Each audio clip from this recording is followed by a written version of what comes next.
Welcome to the LDN Radio Show, brought to you by the LDN Research Trust. I'm your host, Linda Elseygood. I have an exciting lineup of guest speakers who are LDN experts in their field. We will be discussing low-dose Naltrexone and its many uses in autoimmune diseases, cancers, etc. Thank you for joining us.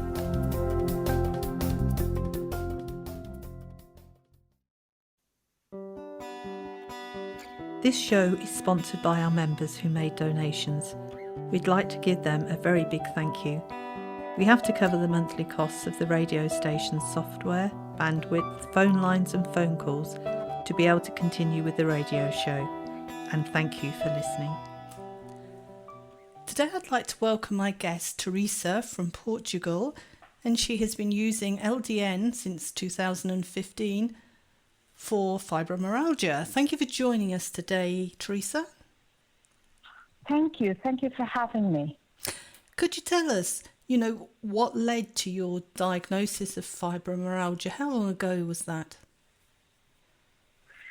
Well, I was diagnosed in 2013, but I had complaints since at least 2009. I had lots of autoimmune things that couldn't be really diagnosed, funny things, strange things, dermatological, respiratory, etc. So I began doing lots of exams, tests for all sorts of things, and I became increasingly ill with widespread body pain. And I started complaining, and becoming more and more incapacitated to do ordinary things, including, for example, go shopping, grocery shopping, etc. And after a while, my family doctor sent me to a rheumatologist, and that's how I got the diagnosis. Mm-hmm. That was 2013. And how sick were you before they managed to give you that diagnosis? I was pretty sick. I mean, I was feeling as if I was hit by a bus. Mm-hmm. That's the feeling. I've never been hit by a bus, but I've been hit by a car, so I more or less know the feeling of having every bone broken in your body. It's overspread pain. And very tiring, exhausted all the time. That was it. So, going back, how many months, or was it years, before you had your diagnosis? Were you ill for a very long time before you were diagnosed? Yes, at least from 2009 or 10 until 2013. Wow, and I consider this was a relatively fast diagnosis, because there are people that take 10 years to get diagnosed.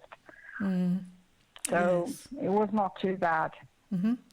So you were suffering with chronic fatigue and thyroid dysfunction as well, and irritable bowel syndrome, which, if you have something like fibromyalgia, you normally have more than just pain.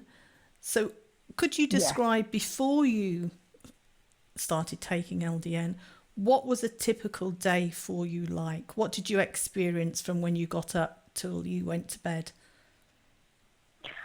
I would get up quite tired, as if I hadn't slept at all. Mm-hmm. So I would wake up, I would have to go for a coffee immediately, just to, get a boost and start functioning. I would be able to do a few things, and then I would have to go back to bed and lie down for an hour or two. And then I would get up again and try to do a few things more, and then I would have to go back to bed. So it was like this, and it was like this for a long time. Because at the time when I was diagnosed, because I have so many drug intolerances, medicine intolerances, I couldn't take basically what they prescribed for most people. So I was just in pain. Yes. So if you had to... I stopped working, of course. I couldn't go on working. Mm-hmm. And if you had to score your quality of life on a score of 1 to 10, 10 being the best, at that point, what would it have been? Oh, it would have been a 2 or 3. Mm-hmm. And how did you cope cognitively? You know, did you have what they call the fibro fog? Did you have problems? Well, I'm cognitively a very alert person, but of course, when you have widespread pain and you're in pain all the time, you can't be alert. Mm. It just everything goes away. All your faculties, all your qualities seem to win off. They just disappear, and you become something. You become much less than you were. Yes. So there's also a psychological component to that, because it's a feeling of loss of self. Yeah. Yes. So how easy was it to get a prescription of LDN, and how did you hear about it? Well, because I'm so curious and because I was so determined to get a solution for me, I started listening to all talks, all lectures, reading all papers I could about all possible alternative treatments, because I knew I couldn't take anti-inflammatory drugs or things that they normally prescribe for people with fibromyalgia. Mm-hmm. So I would have to find something else. And so I started listening to everything, and there was a time when I tried an alternative treatment, which was ozone therapy.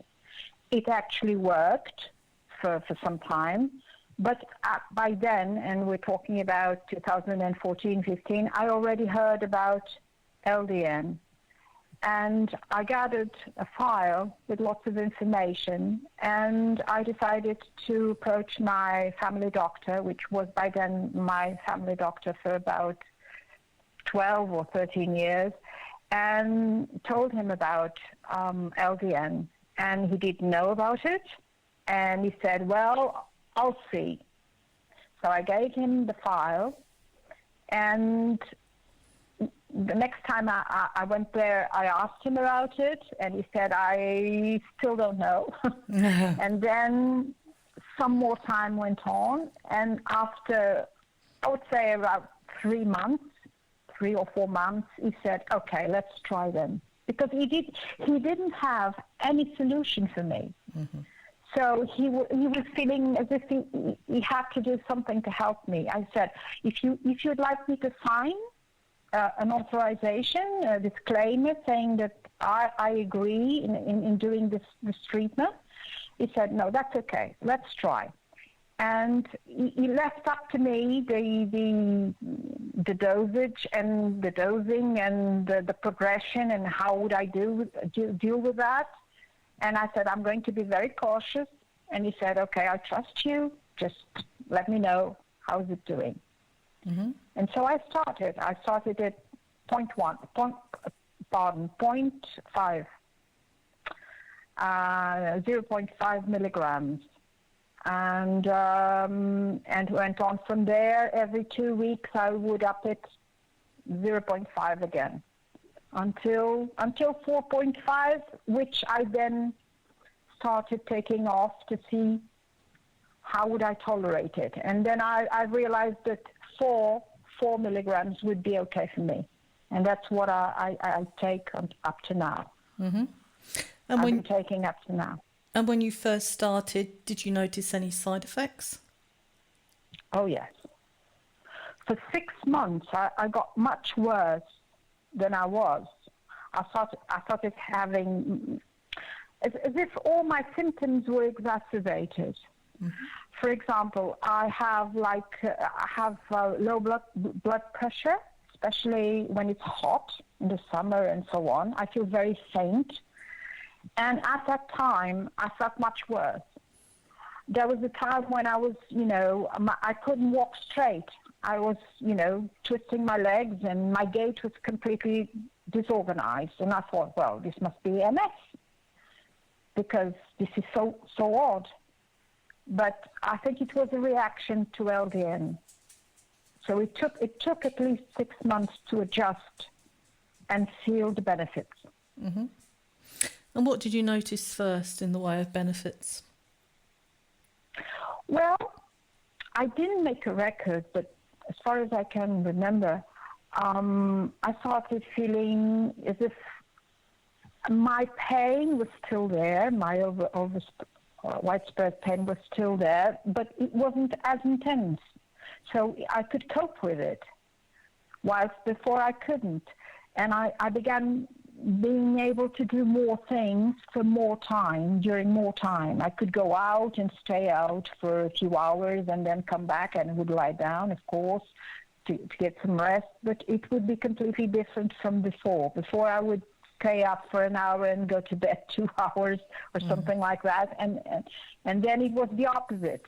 Things began to improve in terms of being able to function. Mm-hmm. And you told me before we started that, you had problems with your thyroid. Did all of that settle down too?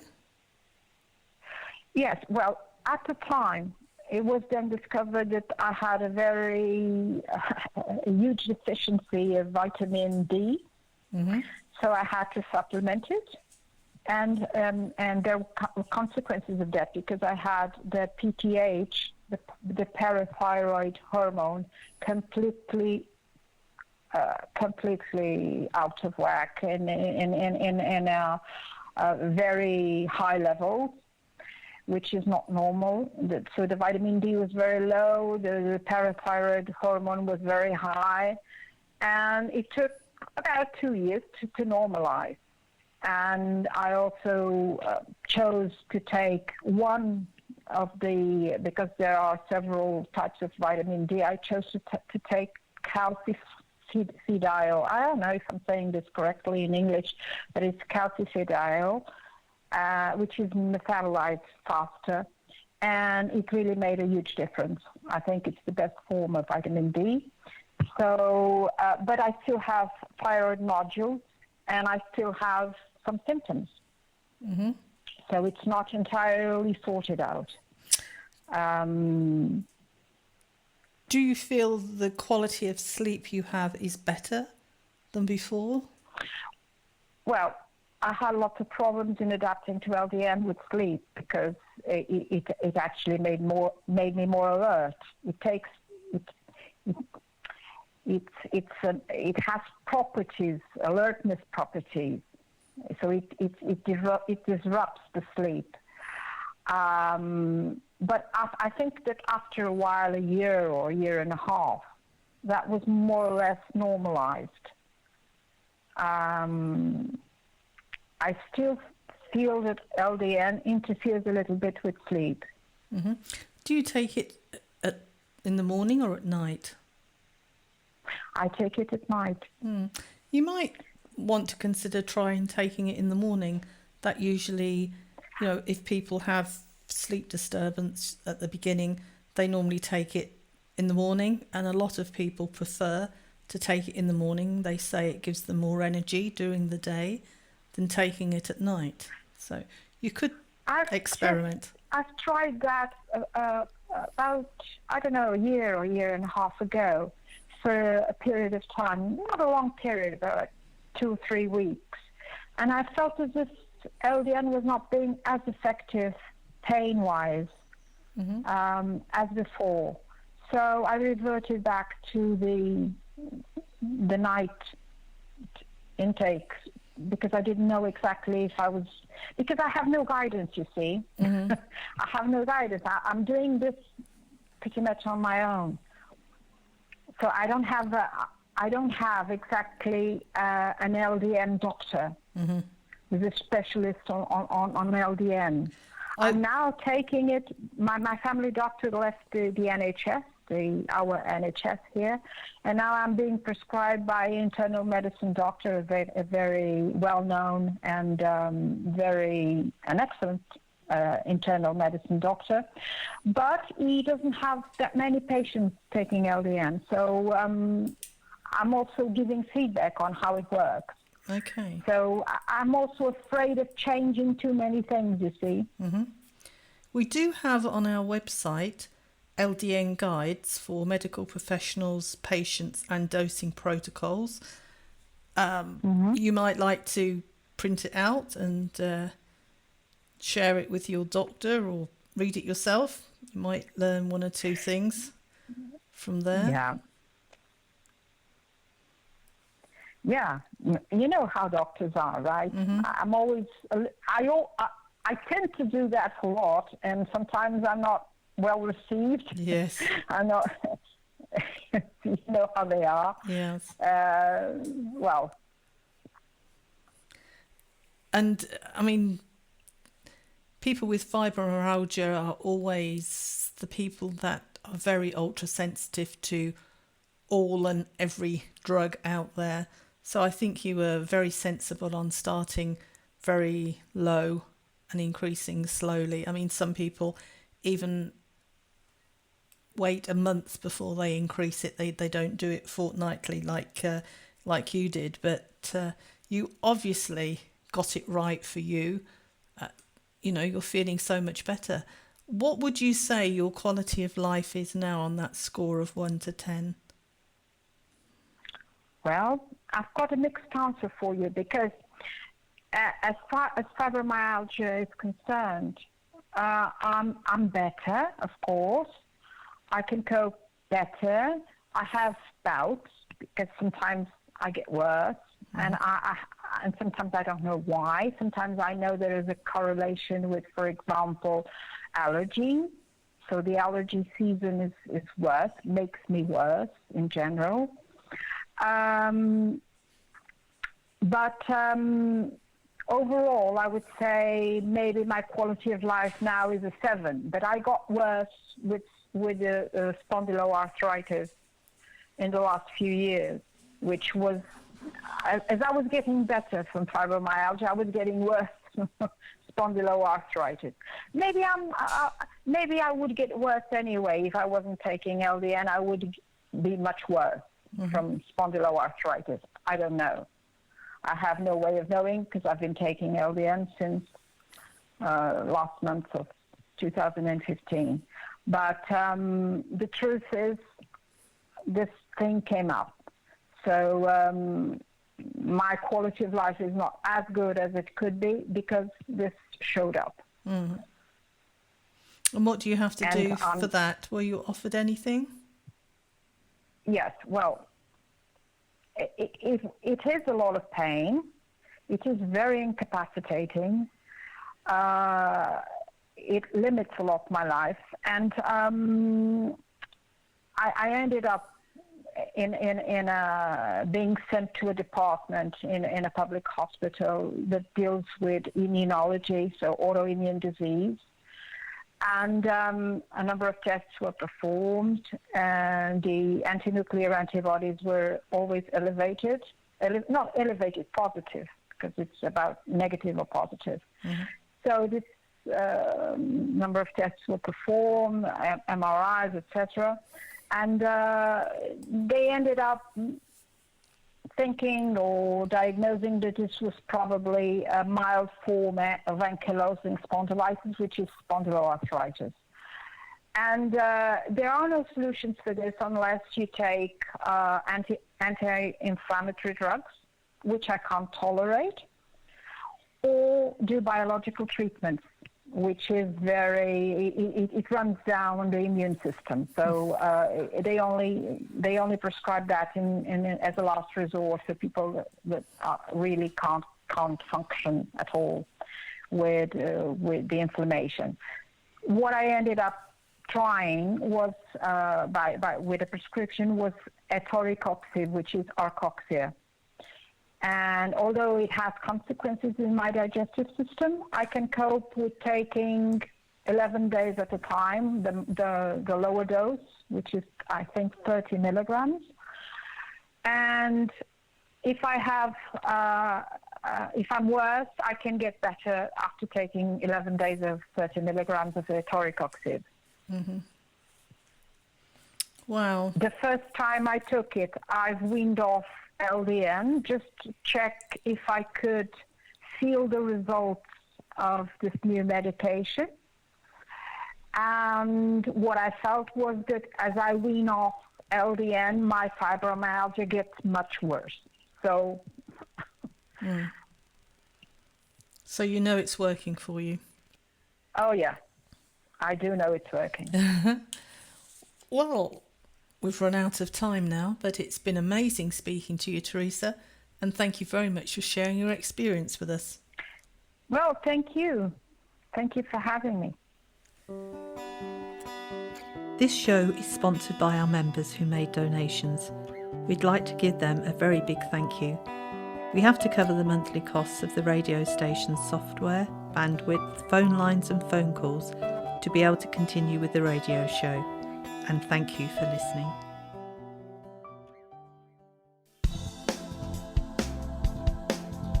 Any questions or comments you may have, please email me, Linda, Linda, at ldnrt.org. I look forward to hearing from you. Thank you for joining us today. We really appreciated your company. Until next time, stay safe and keep well.